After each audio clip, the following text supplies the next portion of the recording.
All right. Well, thank you so much for joining me today. I really appreciate it. You who could make it live to the workshop. And I'm going to keep it short and packed with value because I know that everyone is very busy. So I'm going to dive right away into the meat of this training, which is giving you the top 3 strategies that I use with my clients to get more people to enroll in their program and make more sales, because that's what we all want, right? When we build a course, it's to sell it. So I want to warn you, there is no freebie coming up at the end of this presentation, and there is no sales pitch. But I invite you to stay all the way to the end, because every single second of this 20-minute presentation will make a huge difference in the success of your online course. Hello, Meg and Lee, I can see you. Thank you for joining us. I was just saying there is no freebie at the end, no sales pitch. Sorry. All right. So a couple of requests before we move on, but you know the drill. You are professionals. I'm going to ask you to stay on mute during the presentation and gather your questions for the Q&A at the end. And thank you so much.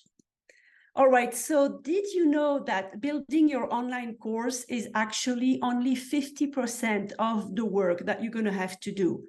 The other 50% consists of selling it, right? So if you wait until you have finished building your course, it's too late. You won't have any momentum to launch and continue to make consistent sales after. So that's why I put it in bold. Selling your course starts before you start building it, right? So there are decisions that you need to make right now that will inform how you build your course, the format, the scope, and how you build your launch. And decisions that will give you the momentum you need to have a successful launch and to continue to make sales after. So I invite you to think before you dive into action. I'm a doer, so I tend usually to dive into action, but I've learned the hard way. Think about the strategies before you start doing. 80% of the work involved in a course, in the course creation happens on paper, actually. You spend a fair amount of time planning and developing so that when the time comes to write your content, produce your assets, and deliver your teaching and selling, you can hit the ground running. All right, so for those of you who don't know me, I'm Sophie Van Tigelen. I'm an online course expert. And once again, thank you so much for showing up live today. I really appreciate you. And I work with experienced solopreneurs, service providers, and experts to build and sell their online courses. And if you are not tech savvy, no problem. I remove all the pesky tech roadblocks along the way so you can cruise to your launch. Hello, Sharon, I see you.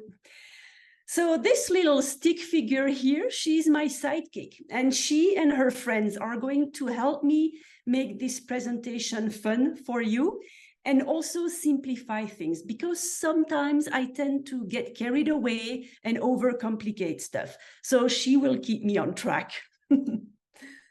So the first strategy I wanted to talk to you about is the one course format guaranteed to attract more students, and why. So before I tell you which one, I would like to do a quick review of the 3 basic course models or formats that will give you, and then I will give you my take after on which one will attract more students and why. So when it comes to course models, first you have the self-paced courses. So this is also called asynchronous learning. This is a big word, but it just means that all the material, the course materials are pre-recorded in advance, and the student complete the coursework online independently and on their own time. So there is no student and teacher live interaction here. The next one are the live courses. Those are the instructor-led courses, and it's also called synchronous learning. And here the teacher delivers the course content in real time while providing guidance, feedback, and support. Live cohorts. you all know about these, they fit in this category. The third one are the hybrid courses. This is what is called blended learning. And this model offers a combination of self-paced and live teaching. And the student completes some sort of pre-recorded course material independently, and then they get the chance to attend live session, providing in-person training. All right, so each model has its own unique benefits, right? It's not just one is good and the others are bad, because the self-paced offers the maximum flexibility for your student. If they are very busy, if they are working during the day, if they have family, they have small kids, maybe they can attend your live cohorts during the day. So having the flexibility to complete the lessons when they can do it over the weekend, for example, is really great.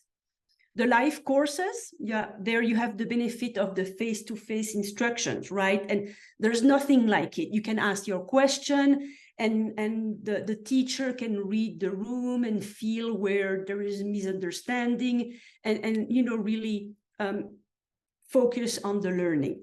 And then the hybrid courses, they offer the best of both worlds. All right, so which one attracts more students? I'm sure you already guessed it. It's the hybrid, right? They are the most popular right now. That's what people go for. That's what people like to buy into, because they increase engagement, they increase participation, students learn better, and it also offers them flexibility. So I want to warn you. So when I work with my clients, sometimes when I say, ooh, live connection, some of them go, beep, beep, flashlights.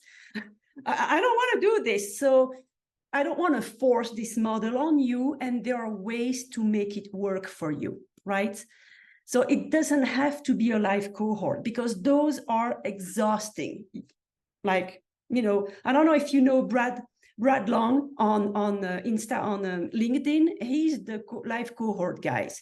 And he told me, boy, after 5 weeks, I am on my knees. They are exhausting. So I invite you to find a way to implement this model in a way that works for you and that is sustainable.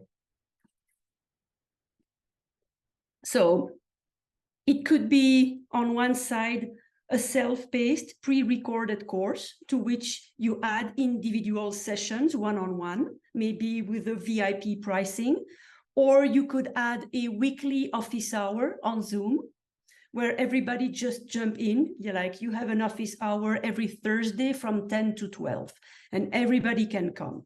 Or it could be also a live Q&A session that you could hold in your Facebook group if you have one. So see how we can make this work. But the most important is to provide this connection between the student and the teacher, which is you, right? So let's be creative. The second strategy is, if you thought that bigger is better, think again. And these courses are bestsellers at the moment. So this second strategy has to do with the scope of your program. How big is it going to be? How much information are you going to deliver, right? So the large signature courses that we used to see and that were all the rage a few years back before the pandemic, they are losing steam now because they're just too big. So a signature course is like, it's a complete comprehensive program. It is in depth, it is detailed, and it includes your entire framework from start to finish. So people don't have the time to spend weeks going through big courses now. They get overwhelmed, they get stuck, and they drop out. So I have a better solution. This is Sophie. This is my sidekick. She's here to give you the pro tip. Smaller, compact courses are in.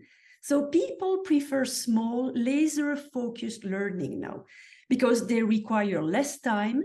You give them a quick win, like in a weekend, for example, they can learn a new skill, and they cost less as well. So what does a small, compact course look like? It could be a first step course. For example, you teach the jumping off point, where you help your student get started in your area of expertise. Your course will give them just enough information and support to help them take the first step in the journey, right? So you help your student produce small but valuable results that can lead to bigger results later if they keep going.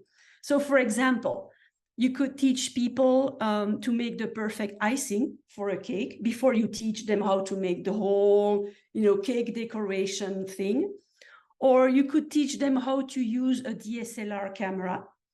Or it could be also an introduction to coding. So you see how it's the first step in the whole journey, right?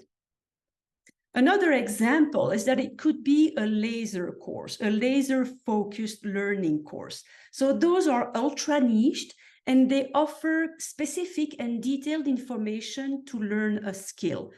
And they produce a very specific results in one area. So instead of going wide and teaching your whole framework, you stay narrow, but you go deep.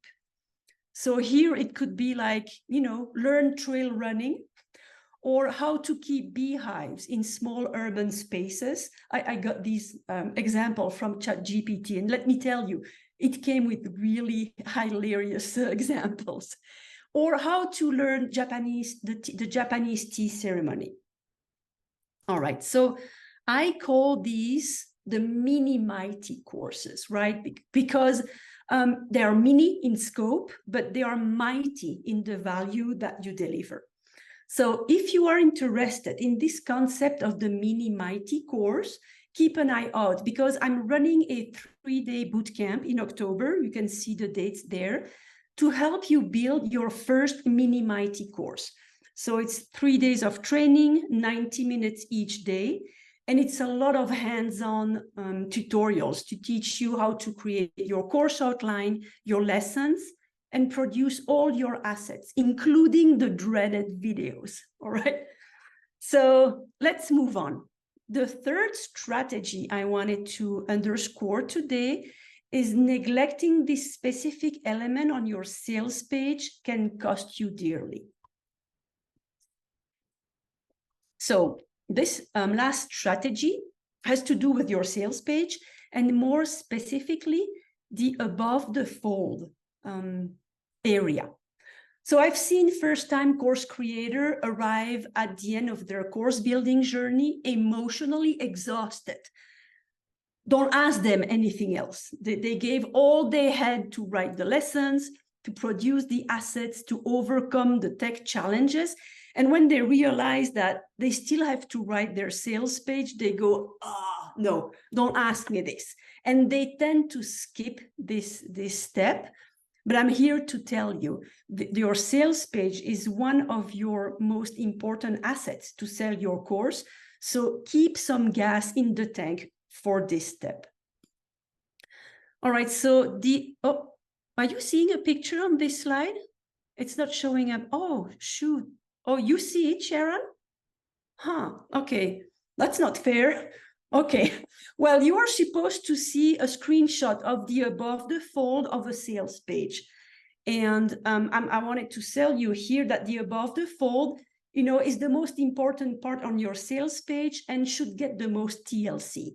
So give it time, attention, and especially the hook or the headline. So in this picture that you are not seeing, at the top of the picture, there is a green area where my client put her headline in there. Sorry, you can't see it. So your headline should grab the visitor's attention and clearly communicate the primary benefit of your course. It should address a specific pain point or desire that your target audience has, and it should describe the transformation and make them want to buy. All of this in one sentence. So good luck. Like this, that one sentence at the top is the hardest to write in the entire page. And it takes time. You won't get it the first time. And you may even decide that, hey, I'm going to test 2 different pages or 3 different pages and see which one converts better, right? So a good conversion rate for a sales page is between 2 and 2.5%. So if your course isn't selling the way you want, I would advise you to try and rewrite your sales page.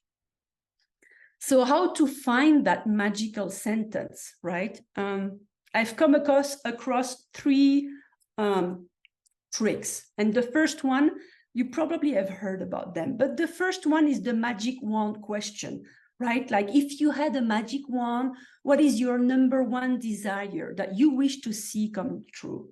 And so you want to have the answer in your headline. But so the magic wand question doesn't really do it for me. It doesn't get my juices flowing. So I prefer the other two below. The first one is, picture your audience in their bed at night and they just cannot go to sleep. They can't go to sleep, they are wide awake and they are thinking about their problems, right? And what are they telling themselves? So I want to give you an example. Do you think that they are going to say, "Oh, I wish I could rewire the neural pathways in my brain to connect in meaningful ways with my loved ones"? Or do you think they would say, I just wish I would stop yelling at my kids, right? You see the difference? What they would tell themselves at night before they go to sleep. And here in this case, it's the second one, right? They are never going to say, "Ooh, I wish to rewire my neural pathways." It's more like raw and to the core.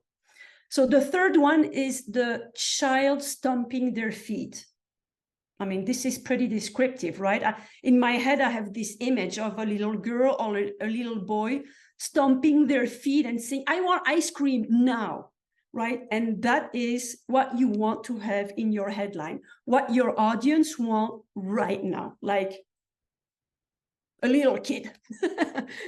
Okay, so if you think about this hook, about this headline, before you start building your course, you will have a better idea not only on how to provide a transformation to the people in your course, but you will also have no problem coming up with that magical headline for your sales page. All right, so let's recap what we have learned in this workshop. My top 3 strategies to ensure success of your course and making sure that more people enroll. The first one is provide a live connection between the students and you, the course creator.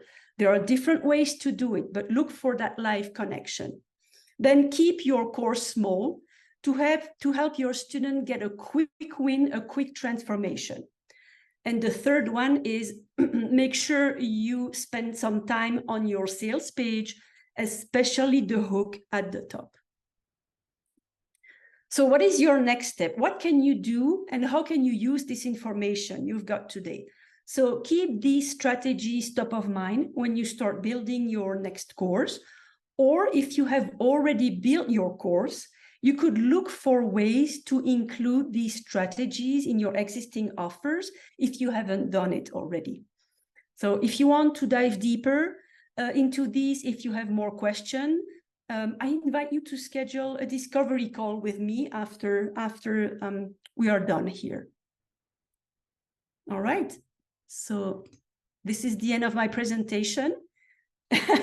So I invite you all to unmute and hit me with your questions if you have any. So maybe an obvious question is that if you're selling a big course, that could go for $600 or $1,000 for your, 15-hour course, and you're suggesting selling a smaller one at lower value. Therefore, you need to sell more of them to hit revenue goals. So they're probably easier to sell because they're a lower, maybe it just balances out. They're easier to sell because there's a lower price point, and if you market it right, you're going to hit your sales goals. But there's a trade-off: big course, big dollar. Yes, but absolutely, you are totally right, Lee. And so it's just like the small courses are more popular, like the Netflix model. And people will, if you can build several ones of them, and that people like your first small course, they will keep buying whatever else you have. You'll see and look at your Mini Mighty course as the gateway into your entire offering, your menu. Mm-hmm. So it's true that there is a trade-off at the beginning, but you can position this smartly and create several smaller products that people will hopefully buy one after the other. That makes sense to me. That's your sales funnel, maybe. So you start with a small course that's $49.99 and teach them that one discrete thing, and then the next thing, and then maybe a bigger thing once they start to like you and trust your course. Absolutely. Yeah. All right. So Emily, you want to go ahead? Is Emily the next? Yes. Tell me, please, if I'm only starting for the first course, what is a better format? Like, I believe it should be live, like for people to know me better, and only after then maybe a recorded version like this evergreen, like for the newbies. With what format to start? So first, keep in mind you want to have this connection, and that's what you want to offer to your people. And it's also a way for you to test your content. But even in live cohorts, you're going to have to prepare some content in advance, right? Obviously. I can't imagine that it's going to be like everything on the fly. So you are going to have to prepare some slide presentations and maybe some PDF downloads. So for a first course, yeah, you can do this without hosting the pre-recorded material on a course platform. You can deliver it like I'm doing here over the course of 3 days, for example. Yeah, you can absolutely do that. And then once you know, oh, they really like this is working, then you can set it in stone and you record like your presentation, and you put this on a course hosting platform. And so you don't have to deliver that part again after. You just do the live part. But if I'm not planning many courses, maybe 1, 2 at this time, do I need this recording platform, like special software? I can do recording on my, like I have live streaming tool, like I can stream over there. Absolutely. And so you share your screen just like I did, and you do your slide presentation, and then you can send the replay. So you upload a way to host your first course without having to pay for a platform is to upload your video to YouTube and unlist them, which means that the public is not going to see them, but the people to whom you send that specific link to that video, they will be able to see it. Mm-hmm. Okay, via the YouTube recording. Yes. So you do your live delivery, you present your slides, you record yourself at the same time, and then you upload that to YouTube, and you can send it to your students. And speaking about boot camp that you're not promoting and selling now, what it will include? I mean, what topics will be? Well, okay, so, I'm going to talk about this after, because I was determined not to make a sales pitch. I said at the beginning, there's no sales pitch. So you will receive. No, that's why I'm asking. It's an answer to the question. It's not pitching. It's it's just everything you need to build your first Mini Mighty course. You're not going to need to go and follow any other course. Everything will be in this offering. And so you can build your mini course. More to come. All right. Okay. Thank you. Meg?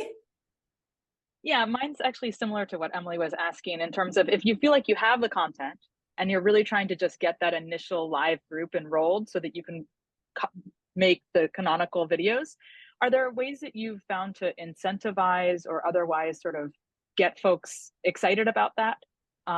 And into that first, like it's sort of a creator cohort, but it's also sort of maybe less about a cohort and more about just getting the content. I just didn't know if you had any advice on how to enroll those first folks. If it's really the first time, I would be upfront with people that it's a beta version, that, hey, this is the first time I'm delivering it. We are going to build this together. And I'm going to make sure that all of your questions and needs are answered. And you get people excited like this. And you offer a promotion because it's a beta run. And pretty much, yeah. Like, be open. Like, don't make it, it's just simple. It's the first time. Hey, get on this adventure with me. That's what I would do. Perfect. Thank you. Mm-hmm.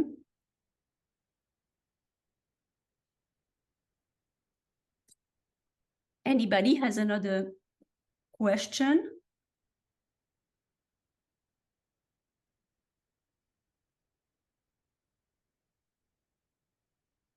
No? I can ask just a quick question. So I'm kind of at the further ahead. I actually I'm working on some of the finishing content. And do you have like individual sessions for the like reviewing the sales page or going through like the hook? Yes, I do. Because I realized that not everyone needs the whole journey. Yeah. And I do offer laser focused coaching. Absolutely. And we can discuss this, you and I, on a quick Zoom call. Yeah, when I should be ready soon. I was hoping to launch by October 1st, but you know how those launchy things go. Don't forget to really spend time on your sales page. Oh no, I've been working on my sales pitch for 3 years. I have clients and I have a process that I implement with my clients, and I've been working at what I do for 3 years. And I was just, in the beginning it was like perfect a process and then create a class. And I thought, the create a class part would be like easy. It's not easy. What was hard? What did you find was hard in the process? Well, just, had I listened to you 3 years ago with the mighty mini, I felt like when you said at the beginning, I have a tendency to like, here's everything you need to know instead of, $50 for, and basically that's it. It's a $49.95 kickstart your online influence class. And it's just, I feel like there's, you get barriers like, oh, there's so many people already talking about this, or, like every pushback that you've ever heard about like why you shouldn't have a course. And it's just like, you know what, my unique perspective is valuable. And every time I get on this process that I put together, it's like a six-step framework. I've done 50 presentations to companies, been invited in by the CEO to talk to everyone about, building an online presence. And it's like, people act like this is new information. So I'm like, I guess it is worth a course. So that's all. That's my little story. Thank you for sharing. And, two things about this, two reactions. The first one is we tend to want to cram the sum of our knowledge into this course, and it's just way too much for people. So it's really hard. You have to trim the fat, so to speak, and really reduce it to something that is manageable. And then the second one, oh gosh, I forgot what I was going to say for the second point. I'm sorry. No, I do the same thing. It'll come back to you later and you'll be like, oh yeah. Tonight. Yeah. All right. Well, thank you. Thank you for coming today. No, I was I've seen your post and I, interact with you in different forums and things. And I'm like, when it's all said and done, you just want someone to review it, right? So, I want your expert opinion, I suppose, if that's necessary. And I have Kajabi, it's on the Kajabi platform, so it should be easy for us to review. Absolutely. Well, let's schedule something and see what's possible. I really would like to help you. Okay, thank you. Hmm? Thanks, Sophie. Thanks. Yes. So Lee? Oh, did she go? Is that what she meant? She was doing. Yeah, I think she was just saying bye. Okay. Yeah. Oh, you made it. Hi. Nice to see you, Brad. Good to see you, Sophie. Excellent. This is awesome. Thank you so much. Wow. So I have the expert in the house. Thank you so much for stopping by. Oh, my pleasure. I love it. I just want to support and and always pick up some nuggets. So thank you. How did you like it? How I kept it really short and sweet? Huh? Yeah, it's really good. I think that's really important, and it's something that, you know, I think all of us, like you said a minute ago, it's like we all have like we have this vast knowledge, and we want to cram everything into every single interaction that we have, and it just takes a lot of practice to, like you said, trim the fat, to really make things succinct and punchy, and really, you know, just really create momentum for whatever that next step on the sales ladder is for your people, you know. And so I think you've definitely done that. So awesome job. Hi, Xenia. I see you now on the screen. How are you? I'm good. How are you? I'm very good. I I was even better now that I'm done talking. I know I was a little bit late, so that's probably why I didn't show up right away. So then I was hiding in one of your background corners. Okay. Well, don't worry. I will send a fresh out of the oven replay. Perfect. All right. So does anybody else have any question about the presentation? Emily, I feel bad. So if you want to come back on, I'm totally ready to answer your question about the Mini Mighty Bootcamp. No, I'm okay. I just gave others opportunity to ask questions. All right. So are you ready to build your Mini Mighty course? I was thinking about it kind of several times, and obviously, since I don't have experience of building course, I did some presentation, online presentation. I do now kind of interview with people, but this one is a different format. And obviously, like I would like to build my community and offer them, you know, kind of knowledge in a course format. It's how and there is still kind of marketing issues and all this. Okay, so well, we could get on a call, you and I again, because we have done it before, and see what's possible. And you might want to join the bootcamp, because it's going to be like this presentation, no fluff, just the need to know information so that you can create your course, and tutorials also, so that you can tackle the tech side, because often the tech side is an issue. Like how to record a video, and how to do this on your computer, and how to edit it after. So once you have done it once, you can do it. All right. It was good to see you, Emily. All right. Well, does anybody else have a question live for me?